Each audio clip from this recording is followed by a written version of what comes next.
இயேசு கிறிஸ்துவின் இனிய நாமத்தில் வாழ்த்துக்கள். இந்த நாளிலும் லூக்கா எழுதின சுவிசேஷம் 12வது அதிகாரம் முதல் வசனத்தை மாத்திரம் தியானிக்கப் போகிறோம். அத்தருணத்திலே அநேகமாயிரம் ஜனங்கள் ஒருவரை ஒருவர் மிதிக்கத்தக்கதாக கூடி வந்திருக்கையில் அவர் முதலாவது தம்முடைய சீஷரை நோக்கி, நீங்கள் மாயமாகிய பரிசேயருடைய புளித்த மாவை குறித்து எச்சரிக்கையாயிருங்கள் என்று தம்முடைய சீஷர்களுக்கு அவர் கட்டளையிடுகிறதை பார்க்கிறோம். ஒரு எச்சரிப்பின் செய்தியை ஆண்டவர் கொடுக்கிறார். மாய்மாலம் என்னும் புளித்த மாவுக்கு எச்சரிக்கையாக இருக்கும்படியான ஒரு கட்டளையை இயேசு கிறிஸ்து கொடுக்கிறதை பார்க்கிறோம். புளித்த மாவு என்பதற்கான கிரேக்கு சொல் ஜூமே. இது வேதாகமத்தில் ஆங்காங்கே வரக்கூடியதாக இருக்கிறது. பரலோக ராஜ்யம் புளித்த மாவுக்கு ஒப்பாயிருக்கிறது என்று மத்தேயு 13:33 சொல்லப்பட்டிருந்தாலும் இந்த இடத்துல இந்த காரியமானது மாயமாகிய புளித்த மாவு என்று சொல்லப்படுகிறது. மத்தேயு 16வது அதிகாரம் 6ஆம் வசனத்தில் இயேசு அவர்களை நோக்கி, பரிசேயர் சதுசேயர் என்பவர்களின் புளித்த மாவை குறித்து எச்சரிக்கையாக இருங்கள் என்றார். 12ஆம் வசனத்தில் இன்னும் விளக்கமாக சொல்கிறார். பரிசேயர் சதுசேயர் என்பவர்களின் உபதேசத்தை குறித்து அவர் அப்படி சொன்னார் என்பதை அவருடைய சீஷர்கள் உபதேசம்தான் புளித்த மாவுன்னு இயேசு சொல்கிறார் என்பதை அறிந்து கொண்டார்கள் என்று பார்க்கிறோம்.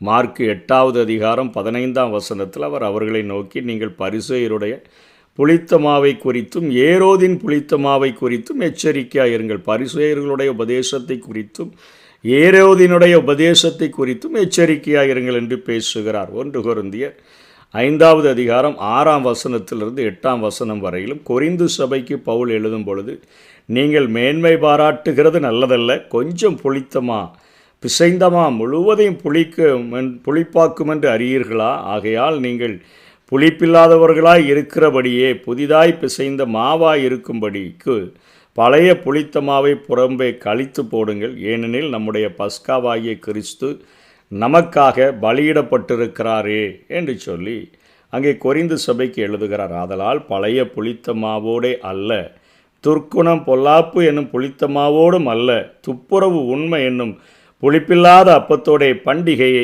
ஆசரிக்க கடவோம் என்று பவுல் எழுதுகிறார். கலாத்திய சபைக்கு 5ஆம் அதிகாரம் 9ஆம் வசனத்தில் புளிப்புள்ள கொஞ்சம் மாவானது பிசைந்த மாவு அனைத்தையும் உப்ப பண்ணும் என்று அவர் சொல்லுகிறதை பார்க்கிறோம். புளிப்பு வெறுக்கப்படத்தக்கதும் விளக்கப்பட வேண்டியதுமாகும். பஸ்காவை புளிப்பில்லாத அப்பத்துடன் தான் ஆசரிக்க வேண்டும் என்று வேதம் கூறுகிறதை பார்க்கிறோம். மாய்மாலக்காரர்களாகிய அந்த மனிதர்களுக்கு கிரேக்க பதம் எப்படி சொல்லுகிறது? ஹைப்போக்ரிட்டிஸ் என்று அழைக்கிறது. அதாவது அதே போல செய்தல் என்கிற ஒரு காரியத்தின் சொல்லிலிருந்து மாய்மாலக்காரர்கள் இதை இயேசு கிறிஸ்து நீங்கள் நடிக்கிறீங்க, உண்மையை மறைத்து மாய்மாலம் பண்ணுகிறீங்க ஆகிய பொருள்களில் இந்த வார்த்தைகளை பயன்படுத்துகிறார். இயேசு கிறிஸ்து அடிக்கடி இந்த வார்த்தையை சொல்லுகிறதை பார்க்கிறோம். மாய்மாலக்காரர்கள் என்று இயேசு சொல்லுகிறதை பார்க்கிறோம். முகமூடி வாழ்க்கையை அவர் கண்டிக்கிறதை நாம் பார்க்கிறோம். பார்த்து தீர்ப்புரைக்காமல் அகம்பார்த்து தீர்ப்புரைக்கிற இயேசு கிறிஸ்து அவர்களை மாய்மாலக்காரர்கள் என்று அழைத்ததை நாம் பார்க்கிறோம். மக்கள் மாயம் என்ற கலப்படம் செய்வதில் சில காரியங்களை குறித்து நாம் இந்த செய்தியின் கீழாக நாம் கற்றுக்கொள்ள முடியும். ஜெபத்தில் அவர்கள் எப்படி மாய்மாலம் பண்ணினார்கள் என்கிறத மத்தேயு 6ஆம் அதிகாரம் 5-7 வரையிலும் மத்தேயு 23வது அதிகாரம் 14வது வசனத்திலும் நாம் பார்க்க முடியும். அன்றியும் நீ ஜெபம் பண்ணும்போது மாயக்காரரை போல் இருக்க வேண்டாம், மனுஷர் காணும்படியாக அவர் ஜெப ஆலயங்களிலும் வீதிகளின் சந்திகளிலும் நின்று ஜெபம் பண்ண விரும்புகிறார்கள், அவர்கள் தங்கள் பலனை அடைந்து தீர்ந்ததென்று மெய்யாகவே உங்களுக்கு சொல்லுகிறேன். மாயக்காரரை போல இருக்காத. அவங்க ஜெப ஆலயங்களில் வீதிகளின் சந்திகளில் நின்று ஜெபம் பண்ண விரும்புகிறார்கள்.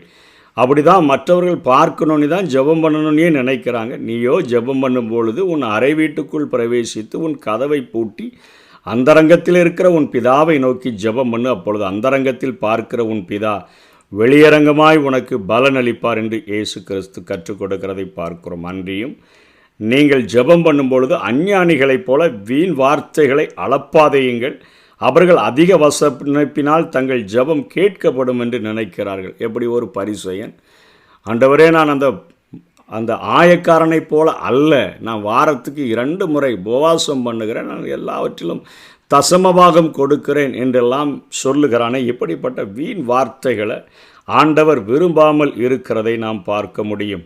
அதனைத் தொடர்ந்து மத்தேயு 23:14 மாயக்காரராகிய வேதபாரகரே பரிசேயரே உங்களுக்கு ஐயோ, பார்வைக்காக நீண்ட ஜெபம் பண்ணி விதவைகளின் வீடுகளை பட்சித்து போடுகிறோம். நேரம் எப்போ பார்த்தாலும் ஜெபிப்பது போல நடிப்பது, இந்த காரியங்களை அகத்தை பார்க்கிற ஒரு ஆண்டவர் இதில் ஜெபத்தில் எத்தனை மாய்மாலம் இருக்குது என்பதை ஆண்டவர் காட்டி கொடுக்கிறதை பார்க்கிறோம். இன்றைக்கு பிசாசானவன் உலகத்தில் ஆண்டவருடைய பிள்ளைகள் இல்லாதவர்களிடத்தில் கொஞ்சம் ஏதோ ஒரு பலவீனத்தில் அவர்களை சிக்க வைத்து விட்டால் போதும், அவன் ஃபாலோ பண்ணுகிறதில்ல. சிற்றின்பங்களில் ஒவ்வொருத்தருக்கு எது விருப்பமோ அந்த காரியத்தில் அவர்களை சிக்க வைத்து விட்டு தேவனுடைய பிள்ளைகளை தேவனுடைய வழிகளிலேயே வந்து வஞ்சிக்கிற காரியங்களை பார்க்கிறோம். ஒரு ஜெபம் செய்கிற ஒரு மனிதனை ஜெபத்தின் மூலமாகவே வஞ்சிப்பதற்கு சத்ருவானவன் செய்கிற இந்த காரியத்தை பார்க்கிறோம். கடைசி நாட்களில் சாத்தானும் ஒளியின் தூதனின் வேஷத்தை தரித்து கொள்ளுவானே, அதாவது ஜெபிக்கும் பொழுது இப்படிப்பட்ட காரியத்தை மக்கள் பார்க்கணும். ஜெபாலயத்துக்கு போ, வீதிகளின் சந்திகளில் நின்று ஜெபம் பண்ணு, அதே போல் நீ வீணான வார்த்தைகள் அளப்பு, அதே போல் நீண்ட நேரம் ஜெபம் பண்ணுற மாதிரி நடி என்கிற காரியங்களை குறித்து சத்ருவானவன் கற்றுக் கொடுக்கிறபடினால ஜெபத்திலையும் ஒரு கலப்படமானது காணப்படுகிறது, மாய்மாலம் காணப்படுகிறது என்று இயேசு எச்சரிக்கிறதை பார்க்கிறோம். அதனை போல உபவாசத்திலும் மத்தேயு 6:16-18 வரையிலும் சொல்கிறாரு, நீங்கள் முகவாடலாய் இராதேயுங்கள் என்று சொல்கிறார். மனுஷர் காண வேண்டும் என்று அப்படியே அவங்க முகவாடலாக இருக்கிறாங்க. நீயோ உன் தலைக்கு எண்ணெய் பூசி உன் முகத்தை கழுவு என்று சொல்லுகிறார். உபவாசிக்கும் போது அப்படியே ரொம்பவும் பயங்கரமாக உபவாசிப்பது போல நடிக்கிற காரியங்களை ஆண்டவர் வெறுக்கிறதை பார்க்கிறோம். ஏசாயா 58:3-7 வரை பார்க்கும் பொழுது, உபவாசிக்கும் நாளிலே உங்கள் இச்சைகளின்படி நடந்து உங்கள் வேலைகளையெல்லாம் கட்டாயம் செய்கிறீர்கள், வழக்குக்கும் வாதுக்கும் துஷ்டத்தனத்தை உடைய கைகளினால் குத்துகிறதற்கும் நீங்கள் உபவாசிக்கிறீர்கள்.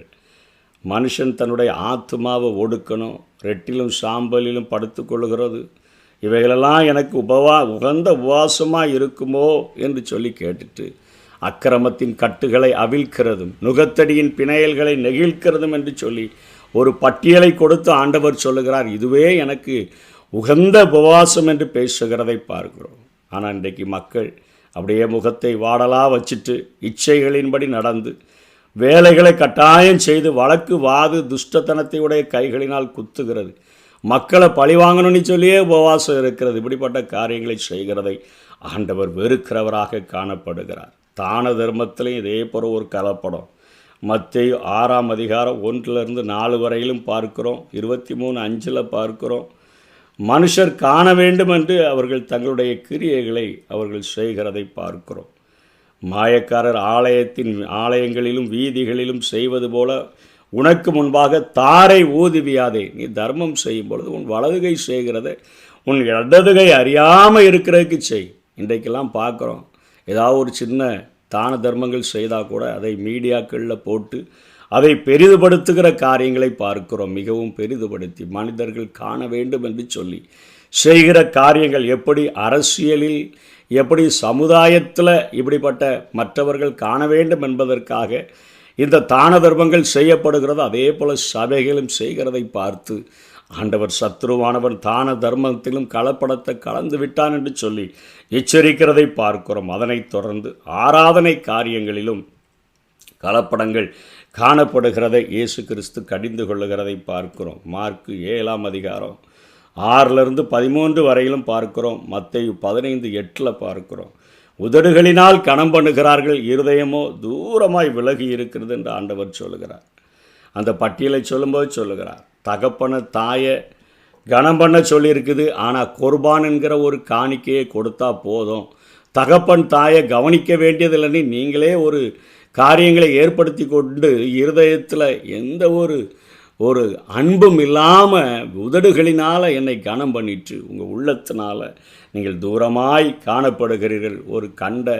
ஒரு தகப்பனிடத்தில் அன்பு கூற வேண்டும், உன் தகப்பனையும் தாயையும் கனம் பண்ணுவாயாக என்று சொன்ன கட்டளையை காணிக்கைக்கு விலை பேசி குர்பான் என்கிற காணிக்கையை நான் ஆலயத்தில் கொண்டு படைச்சிட்டா என் தாய் தகப்பனை நான் கவனிக்க வேண்டியதில்லை என்று சொல்லி நீங்களே காரியங்களை செய்து ஆராதனைகளையும் நீங்கள் அர்த்தமற்றதாய் மாற்றிவிட்டீர்கள், கலப்படமுள்ளதாய் மாற்றிவிட்டீர்கள் என்று இயேசு எச்சரிக்கிறார். ஆச்சாரங்கள்லையும் அதே போல் கலப்படம். மத்தேயு 23வது அதிகாரம் 25லிருந்து 28 வரையிலும் பார்க்குறோம். வெளிப்புறத்தை நல்லா சுத்தம் பண்ணுவாங்க. நாங்கள் அல்ல அருமையான ட்ரெஸ் அணிந்து அருமையாய் பரிசுத்த வேடம் அணிந்து அப்படியே செல்லுகிற காரியங்கள் வெளிப்புறத்தை சுத்தமாக்குறது. உட்புறமோ கொள்ளையினாலும் அசுத்தத்தினாலும் நிறைந்திருக்கிறது என்று ஆண்டவர் எச்சரிக்கிறார். வெள்ளையடிக்கப்பட்ட கல்லறைக்கு ஒப்பாய் இருக்கிறது என்று ஆண்டவர் பேசுகிறார். நீதிமான்கள் என்று புறம்பே காணப்படுகிறீர்கள், உள்ளத்திலோ மாயத்தினாலும் நீங்கள் நிறைந்திருக்கிறீர்கள், அக்கிரமத்தினாலும் நிறைந்திருக்கிறீர்கள் என்று சொல்லுகிறார். ஒற்றலாம், வெந்தயம், சீரகம் இவைகளெல்லாம் தசமபாகம் கொடுக்குறீங்க, ஆச்சாரங்களெல்லாம் கரெக்டாக செஞ்சிடுறீங்க. ஆனால் உள்ளத்தின் ஆழத்தில் உங்களுடைய இருதயம் முழுவதிலும் மாயத்தினால் அக்கிரமத்தினால் நிறைந்திருக்கிறது என்று சொல்லி ஆண்டவர் எச்சரிக்கிறதை பார்க்கிறோம். அதே போல் கேரக்டர்ஸ், பண்பு நலன்களில் மத்தேயு 23 பார்க்கிறோம். நீங்கள் தசமபாகலாம் கொடுக்குறீங்க, ஆனால் நீதியையும் விசுவாசத்தையும் இரக்கத்தையும் விட்டு விட்டீர்கள். உங்களுக்கு இருக்க வேண்டிய குணாதிசயம் என்ன? அவைகள் எல்லாவற்றையும் நீங்கள் விட்டுட்டீங்க. இதையும் செய்யணும், அதையும் விடாதிருக்க வேண்டுமே. இந்த பண்பு நலன்களில் கேரக்டரில் கூட சத்ருவானவன் கலப்படத்தை உண்டு பண்ணிவிட்டான் என்று சொல்லி ஆண்டவர் எச்சரிக்கிறதை பார்க்கிறோம். மாயமாகிய பரிசேயருடைய புளித்த மாவு, அவர்களுடைய போதனைகள் இப்படித்தான் இருக்குது என்று சொல்லி ஆண்டவர் எச்சரிக்கிறார். கடைசியில் போதனைகளில் அதுதான் முதல் வசனத்தில் பார்க்கிறோம். 12ஆம் அதிகாரம் 1ஆம் வசனத்தில் லூக்காவில் பரிசேயர்களுடைய போதனைகள், அவர்கள் எல்லாமே தவறான காரியங்களை செய்கிறார்கள். ஓய்வு நாளில் ஒரு சூம்பின கையை உடையவனை சுகமாக்குனா அது தவறு என்று சொல்லுகிறார்கள். இயேசுவை கொலை செய்கிறதற்கே வகை தேடுகிறார்கள். ஆசாரியர்கள் ஆலயத்தில் பணிகளை செய்தார்கள். பிரதான ஆசாரியனாக, மகா பிரதான ஆசாரியனாக இயேசு கிறிஸ்து வந்து ஆலயத்தில் பணி செய்தார் என்று சொன்னால் அவரை கொலை செய்கிறதற்கு வகை தேடுகிற ஒரு போதனைகளை அவர்கள் செய்கிறதை பார்க்கிறோம். மற்றவர்களையும் தூண்டி விடுகிறவர்களாக காணப்படுகிறார்கள்.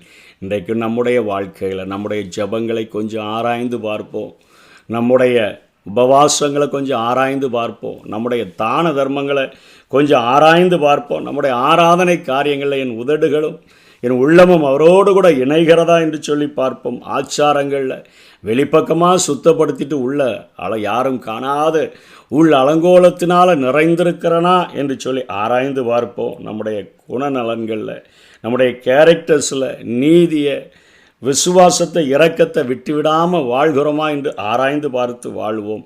நம்முடைய போதனைகளில் நாம் எதை கடைபிடிக்கிறோமோ அதை மாத்திரம் மற்றவர்கள் செய்கிறதற்கு உபதேசிப்போம். கர்த்தர் தாமே நம்மை ஆசீர்வதிப்பாராக. ஆமென். பசுத்தை போர்த்திய புலியானி, பயிரை மேயும் வேலியா, வெளியில் ஒரு குணம் கோயிலில் ஒரு குணம், இதுதான் உந்தன் வாழ்க்கையா?